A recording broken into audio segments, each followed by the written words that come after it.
Sallallahu ala Muhammad Sallallahu alaihi wasallam Sallallahu ala Muhammad Sallallahu alaihi wasallam Sallallahu ala Muhammad Sallallahu alaihi wasallam Sallallahu ala Muhammad Sallallahu alaihi wasallam. Assalamualaikum warahmatullahi wabarakatuh. Alhamdulillahi rabbil alamin, wassalatu wassalamu ala sayyidil mursalin wa ala alihi wa sahbihi ajma'in. Subhanaka la ilma lana illa ma 'allamtana innaka antal alimul hakim. Rabbi israh li sadri wa yassir li amri wahlul 'uqdatam min lisani yafqahu qawli. Allahumma salli ala sayyidina Muhammadin Tibbil qulubi wa dawaiha wa afiatil abdani wa shifaiha wa nuril absari wa diyaiha wa ala alihi wa sahbihi wa sallim. Ibadallah usikum wa iyaya bitaqwallah faqad fazal muttaqun. Ila hadratin Nabil Mustafa Muhammadin sallallahu alaihi wasallam wa jami'i ikhwani minal anbiya wal mursalin wa sahabati wa tabi'in wa tabi'in wa jami'il ulama wal awliya was salihin wa jami'i masyayikhina fid din sunan Abu Yasid Muhammad bin Al-Malik Al-Hasani wa Abu Yasid Ahmad bin Sayyid Muhammad Al-Malik Al-Hasani Usanillah Sayyidina Imam An-Nawawi Amadana Allahu bimadadihim wa fadha alina min barakatihim wa anwarihim wa ulumihim fid dini wad dunya wal akhirati bisirril Fatihah. A'udzu billahi minasy syaithanir rajim. Bismillahirrahmanirrahim. Alhamdulillahi rabbil alamin. Ar-Rahmanir Rahim. Maliki yaumiddin. Iyyaka na'budu wa iyyaka nasta'in. Ihdinas siratal mustaqim. Siratal ladzina an'amta 'alaihim ghairil maghdubi 'alaihim waladdallin. Amin. Bismillahirrahmanirrahim. Jamaah Masjid Baitur Rahman yang dirahmati Allah Subhanahu wa taala, kajian kita Riyadhus Shalihin sampai di hukukuz zaujain, yaitu hak-hak suami dan istri. Terakhir kemarin sampai kepada hadis lau kuntu amir qala Rasulullah sallallahu alaihi wasallam lau kuntu amiran ahadan ayyasjuda li ahadin la amartul mar'ata an tasjuda li zawjiha. Kalaulah aku ini boleh memerintahkan seseorang untuk sujud kepada orang lain, maka aku akan perintahkan istri untuk bersujud kepada suaminya. Itu begitu macam mana seorang istri harus taat kepada suaminya, maksudnya untuk demi keharmonisan rumah tangga. Kadang-kadang berkelahi ini bukan perkara yang penting-penting sangat, perkara tak penting, biasa maksudnya. Tapi ketika ngotot sama-sama dengan pendapatnya, akhirnya berperang. Nah, jangan gitu. Secara syariat istri harus mengalah kepada suami, tapi secara praktek suami harus mengalah sama istri, betul atau tidak? Bapak-bapak, betul tidak? Secara syariat istri itu bagaimana rumah tangga ini bisa harmonis, dia harus mengalah terhadap suami. Suami maunya gini, istri maunya gini, ngalah suami, apa? Istri ngalah. Lau kuntu amiran ahadan ayyasjuda li ahadin la amartul mar'ata an tasjuda li. Secara syariat gitu. Istri ini dia ngikut suami. Istri maunya A, suaminya mau B. Ya istrinya ngalah lah, ikut yang B. Istri mau ke sana, suami mau ke sana. Istri ngalah, ya udah ikut suami. Itu secara syariat begitu. Cuma yang anehnya itu secara prakteknya, nah itu suami itu yang harus ngalah sama istri. Tak tahulah macam mana ini, aku tak tahu. Itu kayak gitu. Betul bang? Wah, kuat gini ya. Nah itulah kehidupan. Tapi sebetulnya kita harus tahu dulu apa undang-undangnya, itu harus tahu dulu. Setelah itu suami yang baik ngalah, iya suami bagus. Tapi secara undang-undang ini memang si istri yang harus mengalah, maksudnya. Nah, itu undang-undang supaya terjadi keharmonisan. Ketika tidak ada saling mengalah, maka di situ akan tidak harmonis, tabrakan. Hadis yang berikutnya, wa bi ilaikul hadatsana wa an Ummi Salamata radhiyallahu anha qala Rasulullah sallallahu alaihi wasallam ayyuma imra'atin matat wa zawjuha anha radin dakhalatil jannah. Ibu-ibu, ini hadisnya ibu-ibu nih.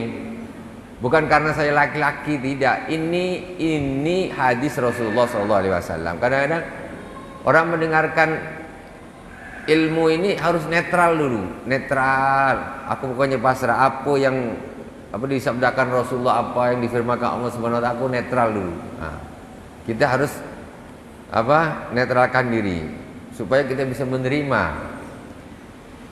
Sayyidah Ummu Salamah berkata bahwa Rasulullah sallallahu alaihi wasallam bersabda, ayyuma imra'atin matat, istri mana saja yang meninggal, wa zawjuha anha radin, dan suaminya ridho kepadanya, dakhalatil jannah, maka istri akan masuk surga.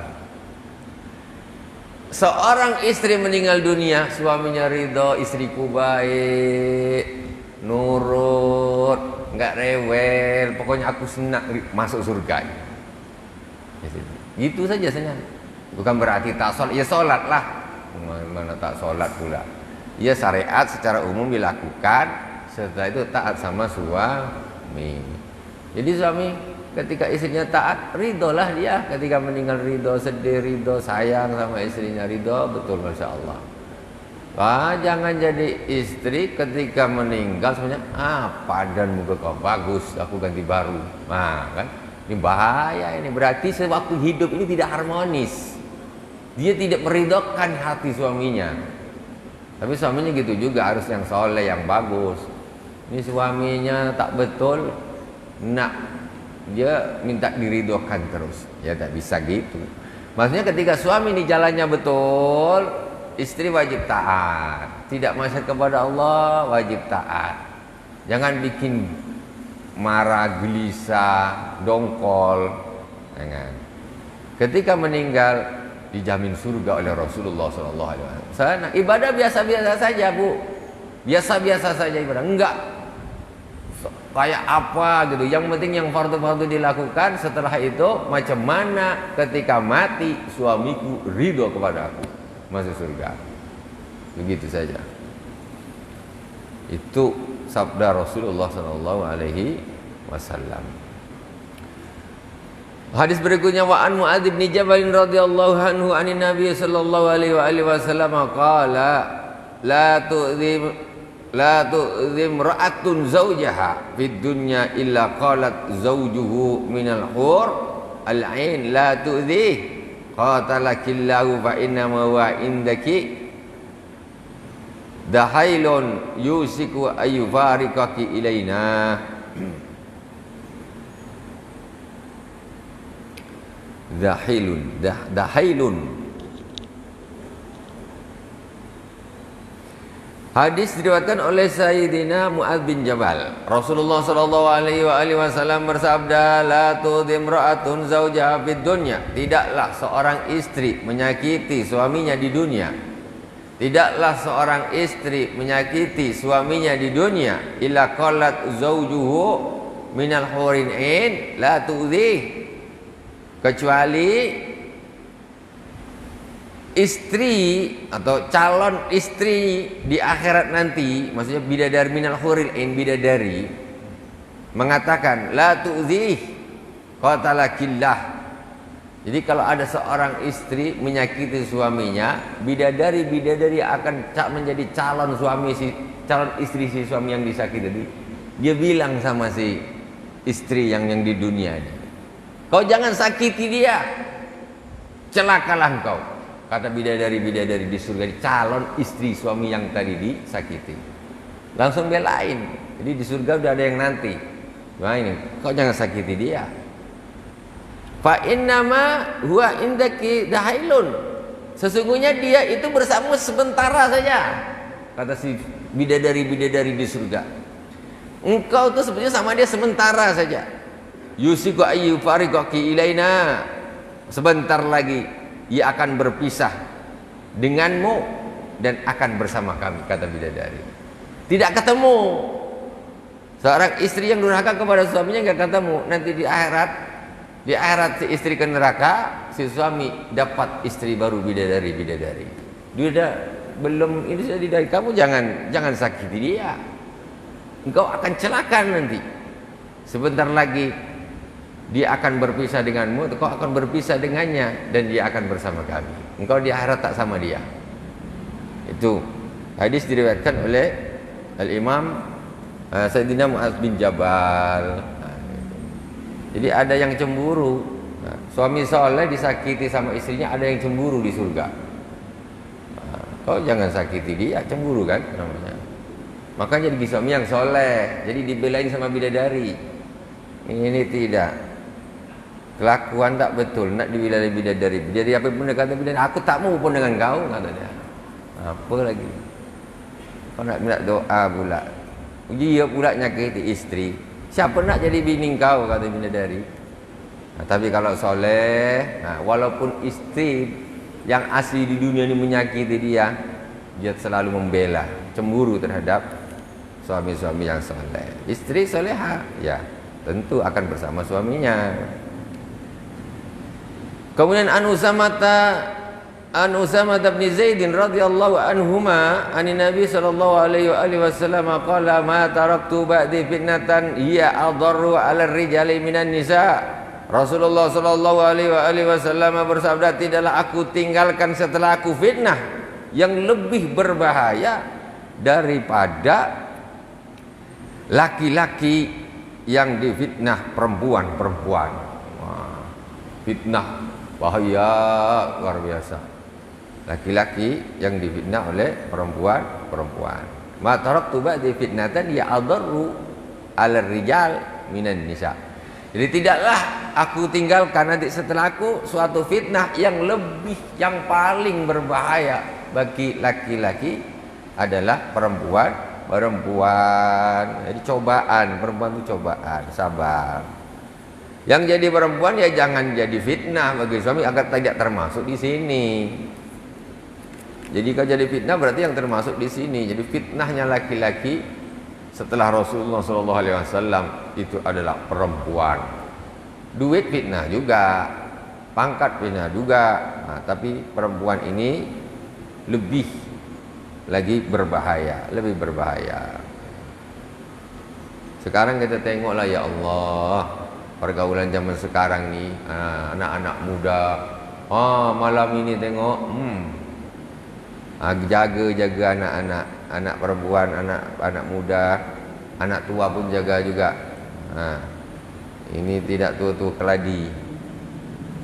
Malam tahun baru nak berulah, jaga diri, tak usah ikut heboh, biasa-biasa saja, biasa-biasa saja. Hari ini adalah hari biasa bagi kita, bukan hari yang luar biasa atau lagi yang istimewa. Tidak sama sekali. Sama seperti malam-malam yang lain. Karena hari raya kita Idul Fitri, Idul Adha. Ini kan hari raya. Besok ini hari raya, tapi bukan hari raya kita. Jadi bukan hanya sekedar pergantian tahun, tapi besok ini adalah hari raya, tapi bukan hari rayanya kita. Cuman karena kita ini sekarang, maklumlah kita ini dijajah Belanda 350 tahun. Masya Allah, 350 tahun kita dijajah Belanda. Makanya yang dipakai akhirnya ya seolah-olah ini sebagai satu hari raya ini seolah-olah kayak milik semua. Ya tidaklah. Kita punya Idul Fitri, habis puasa kita hari raya. Idul Adha ketika hajian, kita hari raya. Dan ini adalah bukan hari rayanya kita.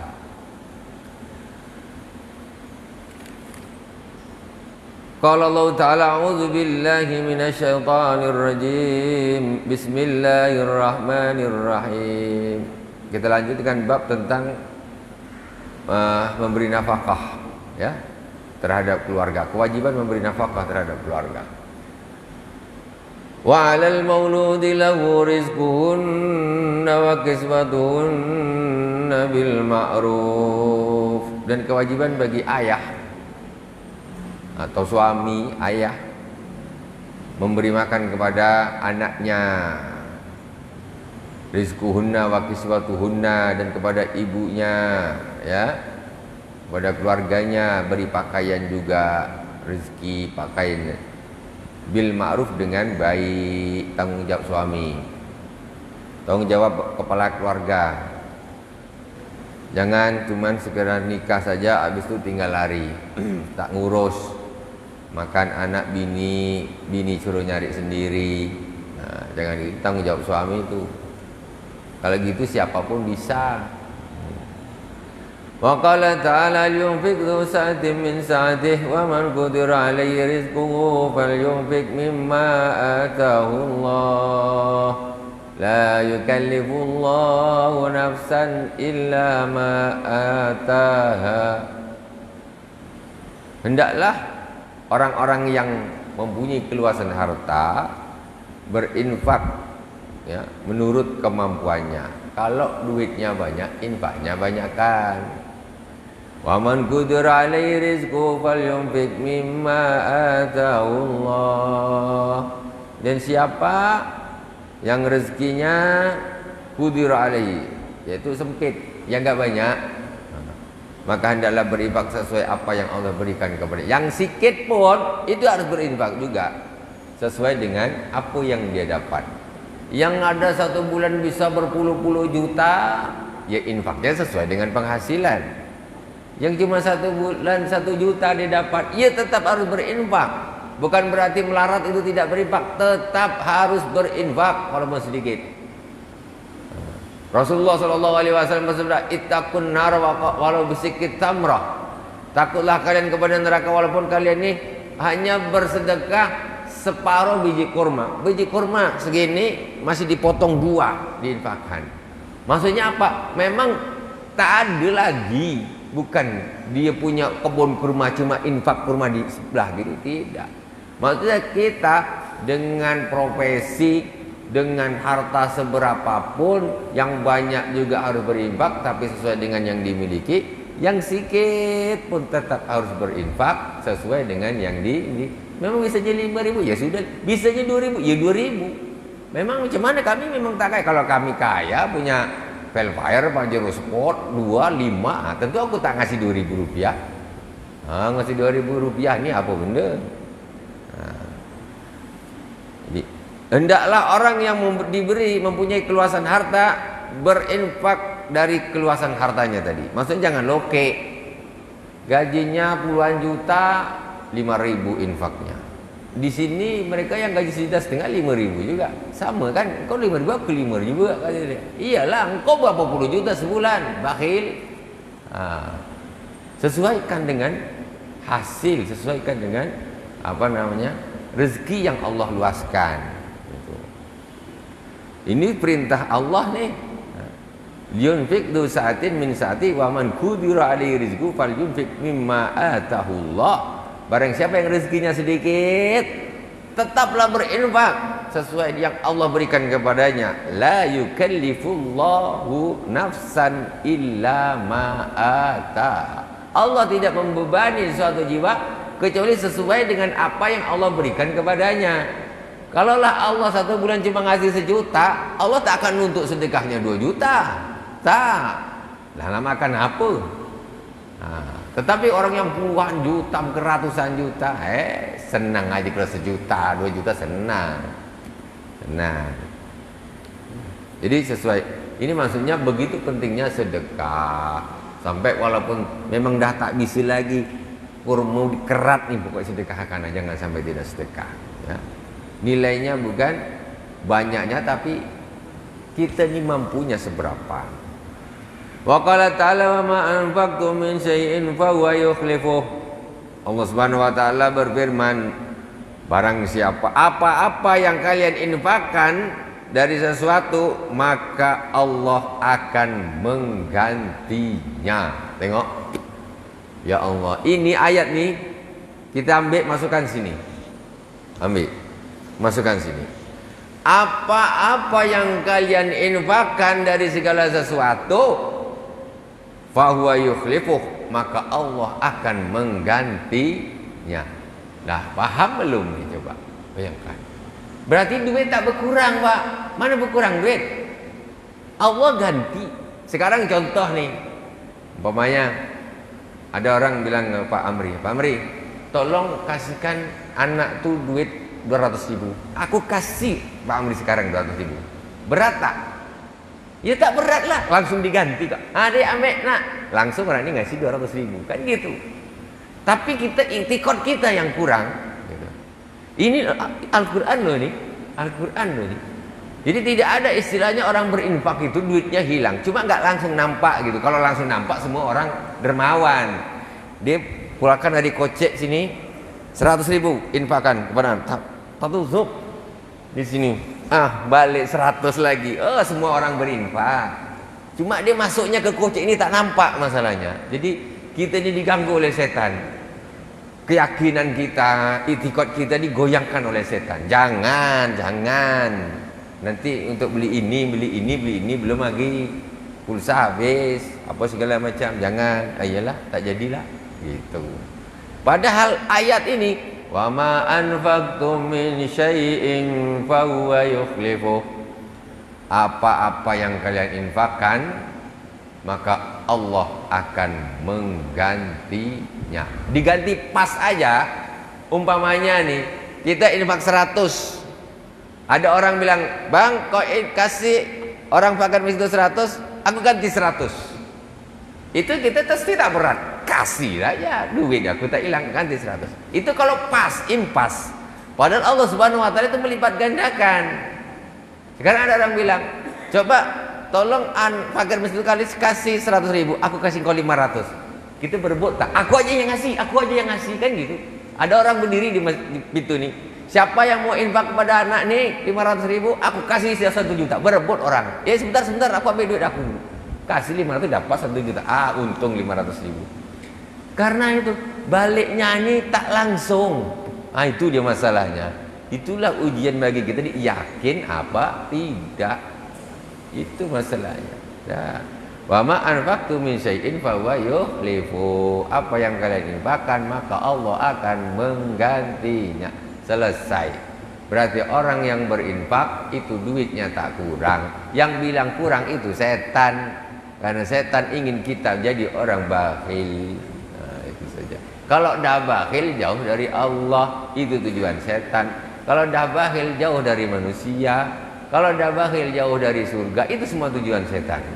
Dan kalau dah bakhil dia akan dekat dengan neraka. Al-bakhilu ba'idu minallah, ba'idu minan nas, ba'idu minal jannah, qaribu minan nar. Orang bakhil itu jauh dari Allah, jauh dari manusia, jauh dari surga, dekat dengan neraka. Itu tujuan setan. Ini selalu kalau orang nak infak dia embus-embus dia, jangan banyak nah. Mulai yang disortir, merah jangan, biru jangan, hijau jangan, pink jangan. Cari. Ada abu-abu. Ya, kasih abu-abu. Nak masuk kotak lama nah meriksa kucing apa, cari abu-abu rupanya. Lama. Tuh. Pula balik pucuk mana ni benda ni. Alamak tak terbawa pula, tak jadilah. Tak terbawa abu-abu dia bang, cuma ada yang biru aja. Tak jadilah, lain kali aja lah. Aduh, memang ini penyakit sebetulnya. Bakhil itu penyakit, tapi kita ini kadang-kadang tidak menganggap bakhil itu satu penyakit. Itu yang susah. Jangan mati kalau masih bakhil, jangan. Karena orang mati dalam keadaan bakhil jauh dari Allah, jauh dari surga. Itu sudah jelas sabda Rasulullah SAW. Itu harus dihilangkan, harus dilawan. Jangan tak dilawan. Kalau tak dilawan, maka dia akan terus bakhil sampai mati. Semua orang punya kebakhilan masing-masing, tapi bukan untuk dituruti, tapi untuk dilawan. Nah, pelan-pelan. Kalau lah memang biasanya tak berinfak, ya mungkin awalilah dulu dengan yang abu-abu, tak apalah. Pertama, pekan depan naik lagi warna kuning 5.000, pekan depan naik lagi warna pink, pekan depan naik lagi warna hijau 20.000, pekan depan 50.000, bertahap, biar tak tak kejut hati. Ini tak pernah infak, ambil merah, padahal memang tak pernah infak. Masuk kantong, puk, aduh masuk, udah tak bisa tarik lagi, balik malam tak bisa tidur sampai pagi. Banyak betul aku tadi infak. Pensan, tak biasa infak, bertahap. Ronaldo tuh pandai main bola tuh latihan juga, bukan dia langsung pandai. Coba dia tak usah latihan, tak akan pandai dia. Apalagi Messi, tak bisa main bola dia. Semuanya itu harus latihan. Tidak bisa tidak. Tahu-tahu langsung dermawan aja, tidak bisa. Latihan, memang harus latihan. Kalau berat lawan.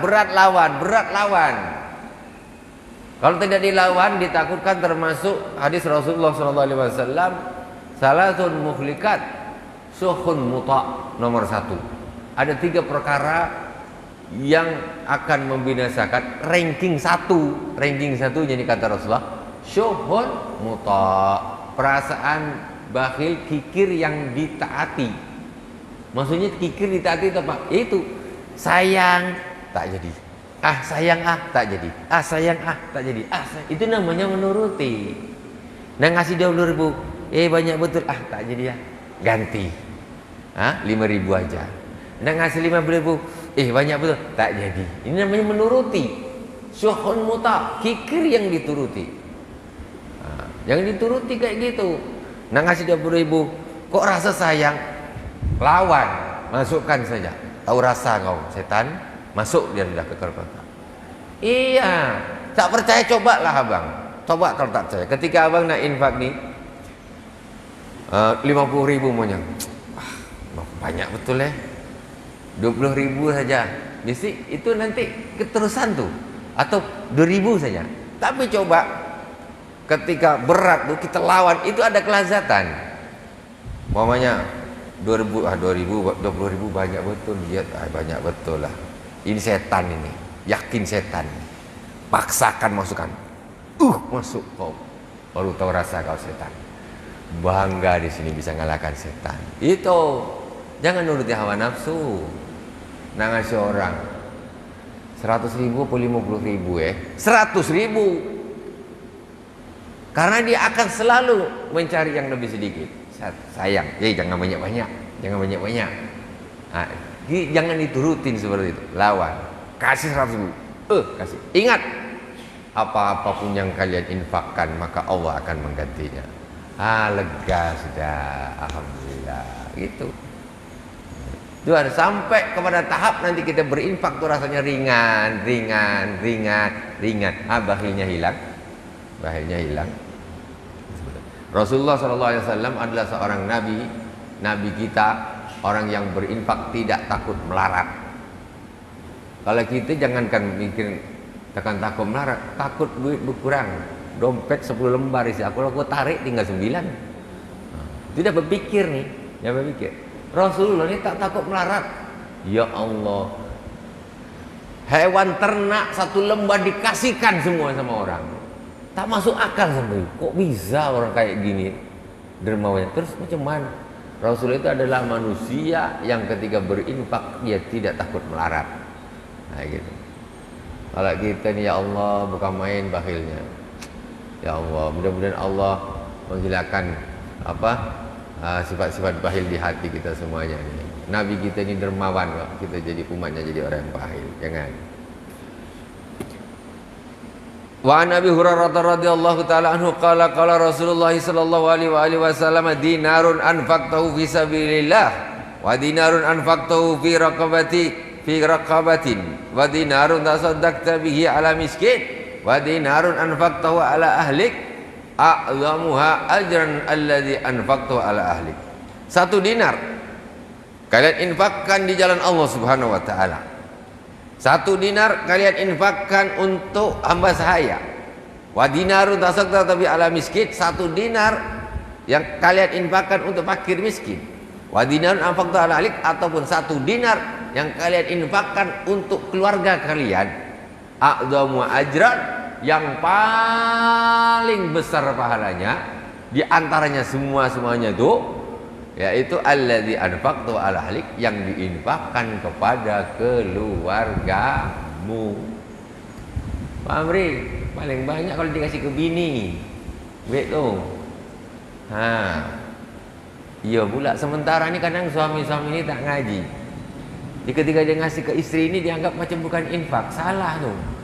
Paling utama loh, 1 dinar diinfakkan ke fisabilillah, 1 dinar diinfakkan untuk hamba sahaya, atau diinfakkan kepada fakir miskin, dan diinfakkan kepada keluarga, itu yang paling besar pahalanya kepada keluarga. Jadi orang ngasih nafkah keluarga itu ada nilai sedekahnya, bukan tak ada. Yang pagi-pagi beli nasi lemak tuh, itu nilainya infak. Tuh, bukan tak ada infak dia. Infak itu bukan hanya semua yang masuk di tong amal masjid saja, tidak. Yang dimasuk di kocek istri itu pun infak. Istri pandai pula, bang, belum infak hari ini bang. Waduh, habis ngaji terus nak infak terus, bang, pahala ke kami lagi banyak daripada taruh ke sana. Ayo, ya pula pandai bini aku. Tapi betul ini, bukan tidak betul. Maksudnya apa? Jadi maksudnya begini loh.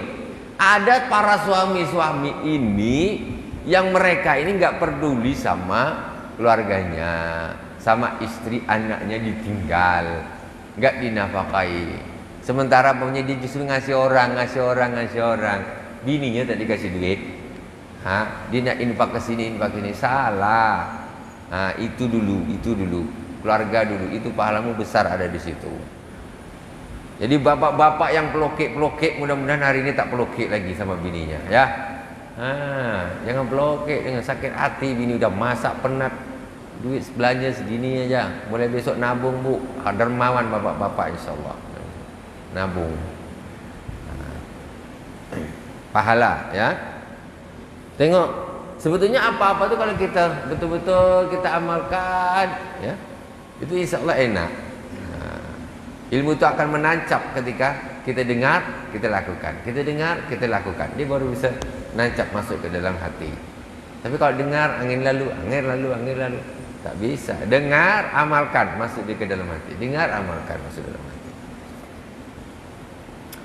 Wa an Abi Abdullah wa yuqalu Abu Abdurrahman Sauban bin Bujudud Maula Rasulullah sallallahu alaihi wasallam qala Rasulullah sallallahu alaihi wasallam afdalu dinarin yunfiquhu ar-rajul dinarun yunfiqu ala iyalih wa dinarun yunfiqu ala dabatih fi sabilillah wa dinarun yunfiqu ala ashabihi fi sabilillah. Rasulullah sallallahu alaihi wasallam bersabda, sebagus seutama-utamanya dinar yang diinfakkan oleh seseorang, yaitu dinar yang diinfakkan untuk keluarganya. Ini hadis lain nih, hadis lain menguatkan hadis yang tadi. Sebagus-bagus dinar yang diinfakkan seseorang adalah dinar yang diinfakkan kepada keluarganya. Kemudian apa? Wa dinarun yunfiqu ala dabati fi sabilillah, yaitu dinar yang diinfakkan untuk tunggangannya untuk gerang di jalan Allah Subhanahu wa taala, untuk makan kuda, beli rumput, makan kuda. Kalau sekarang ni berarti kalau apa ni, ya beli bensin apa, fisabilillah. Fisabilillah. Kemudian wa dinarun yunfiqu ala ashabi fisabilillah, dinar yang diinfakkan kepada teman-temannya fisabilillah, yang berjuang, ya, membela agama Allah Subhanahu wa taala. Itu paling nomor 1 tetap untuk keluarga, ya. Kedua untuk kendaraan fisabilillah, yang ketiga untuk kawan-kawan, ya, kawan-kawan, sahabat-sahabat, para perjuang fisabilillah.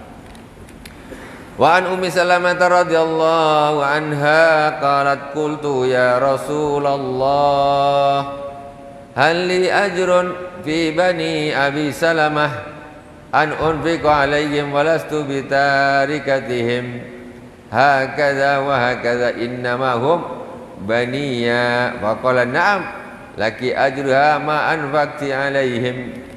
Sayyidah Ummi Salamah radhiyallahu taala anhu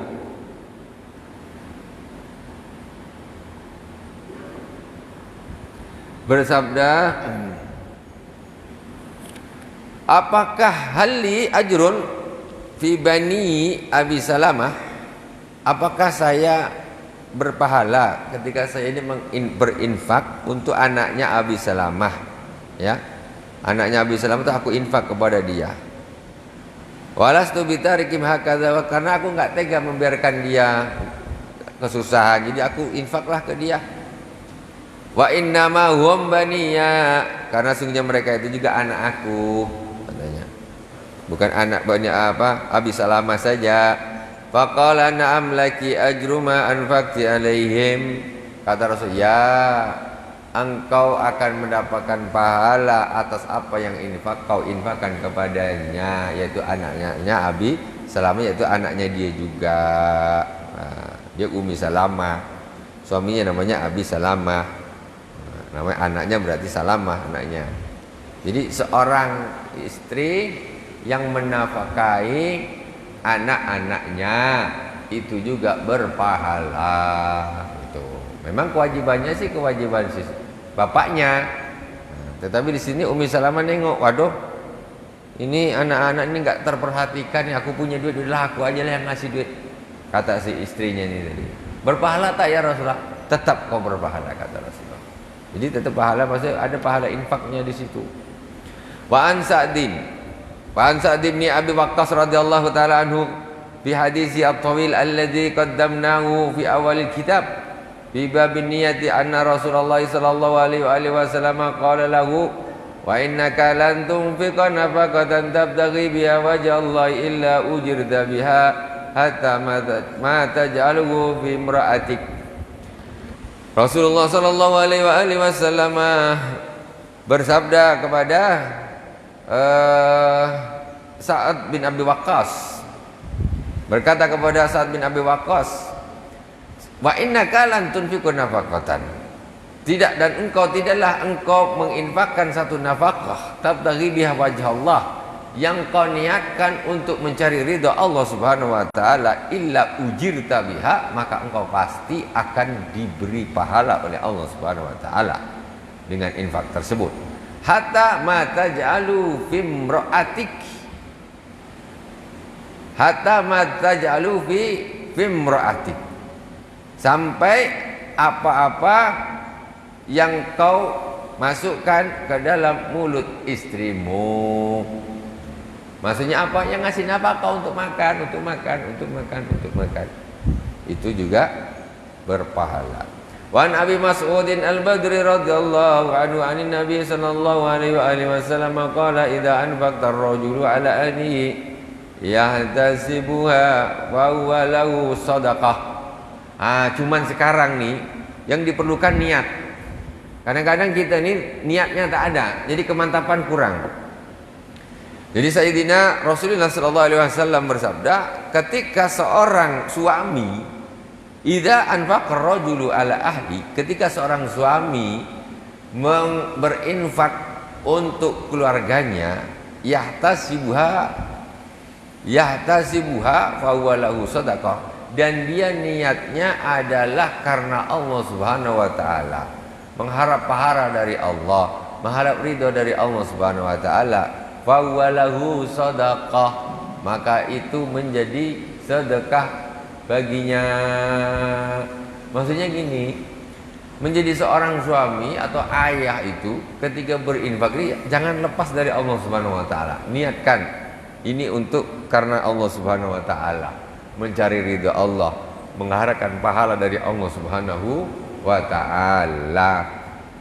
Kadang dulu pun Nabi apa? Tiap hari duit. Ambil. Tadi dah habis. Ambil. Gitu. Mana ikhlasnya? Ya kan? Kemarin baru kasih dah habis. Nah ambil lagi. Ambil ni. Tu dia dompet ambil lah. Kan lupa. Mestinya seorang suami, seorang ayah berinfak, ini dia niatnya, ya Allah aku berikan ini karenamu, mengharapkan ridhamu, aku berikan kepada istriku, kepada keluargaku, gitu. Tapi kalau nengok casingnya, model dia, intonasi dia dan lain, banyaknya belanja hari ini. Ambil berapa? Berapa lagi minta? Nah, ambil. Nah kan, nampak kalau itu nggak nyambung dengan Allah Subhanahu Wa Taala. Gitu.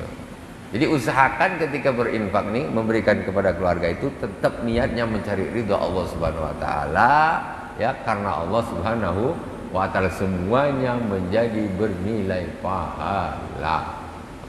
Kayak gitu. Lupa lah kadang-kadang. Ya kadang-kadang mungkin ya mungkin istri dia memang banyak minta duit, ya memang nak kena marah, memang jangan biarkan aja. Bang, tak boleh bang, harus karena Allah bang. Karena Allah, karena kau minta terus. Karena Allah, kau juga harus karena Allah. Nah, ini adu ilmu namanya. Tak boleh gitu deh. Kau meras suami juga tak bagus. Karena Allah juga. Iyalah pula. Adu ilmu. Nah, intinya semua sama-sama pakai ilmunya masing-masing. Jangan istri pakai ilmu suami, suami pakai ilmu istri, terbalik. Berperang. Kata si suami, istri itu harus taat sama suami. Kata dia, itu kan ilmunya istri.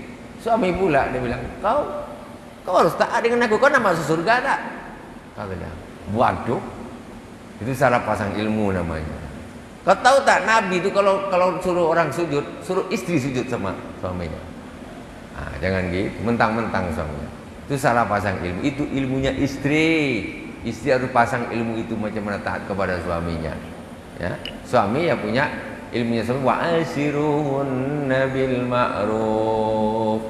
Dan pergaulilah istri-istri itu dengan baik. Gitu. Bukan mentang-mentang kayak gitu. Jangan salah pasang ilmu. Wa an Abdullah bin Amrin ibn al-As radhiyallahu taala anhu qala Rasulullah sallallahu alaihi wasallam kafa bil mar'i ithman ayyudayya man yaqud.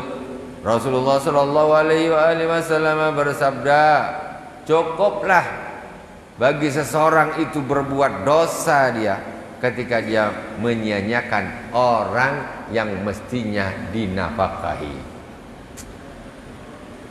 Anak tak dikasih nafkah, istri tak dikasih nafkah, ya. Jangan gitu. Ini kadang-kadang yang sering terjadi ketika broken home, ya. Ketika dah bisa, anak masih kecil-kecil, ya. Si bapaknya udah tak ngasih ngirim lagi, ya. Tak tahu, terserah lah, tak tahu lah, kita dah pisah. Tidak begitu. Itu masih ada kewajiban bagi si ayah sampai balik.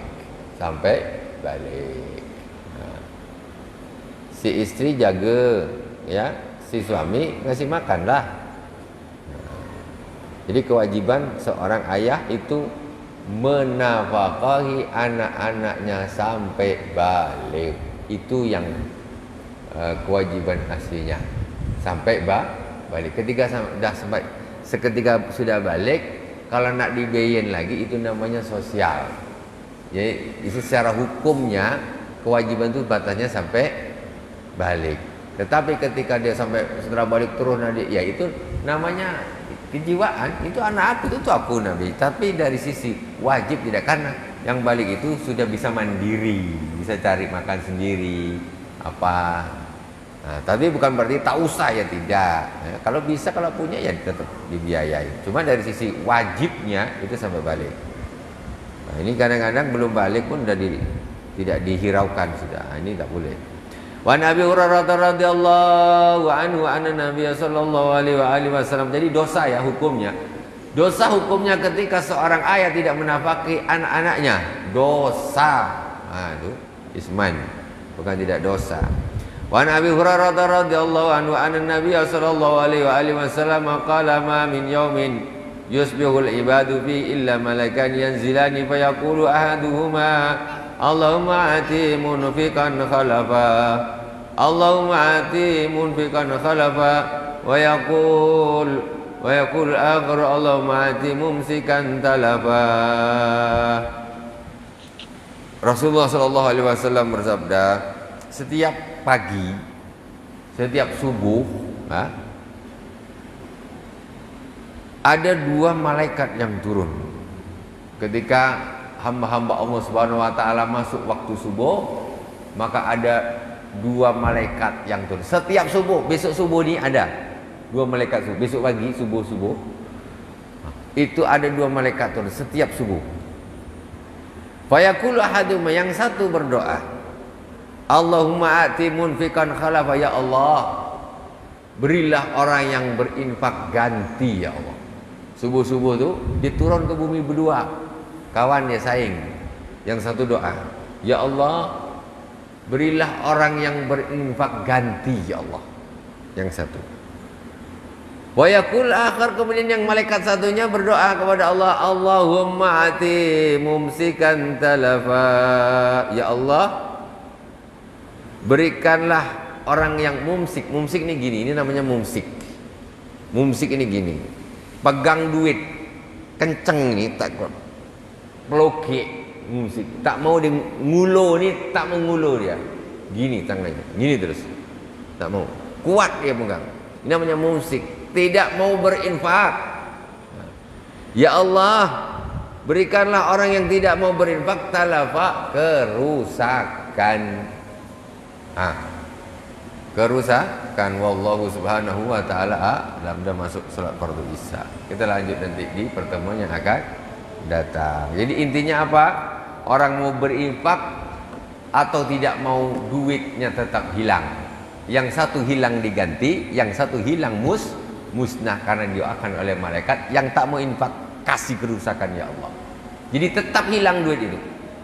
Yang bagus diinfakkan karena diganti oleh Allah Subhanahu wa taala. Subhanakallahumma wa bihamdik, asyhadu an la ilaha illa anta, astaghfiruka wa atubu ilaik. Wa sallallahu ala sayyidina Muhammadin wa ala alihi washabihi wa baraka wa sallam. Alhamdulillahirabbil alamin. Wassalamualaikum warahmatullahi wabarakatuh.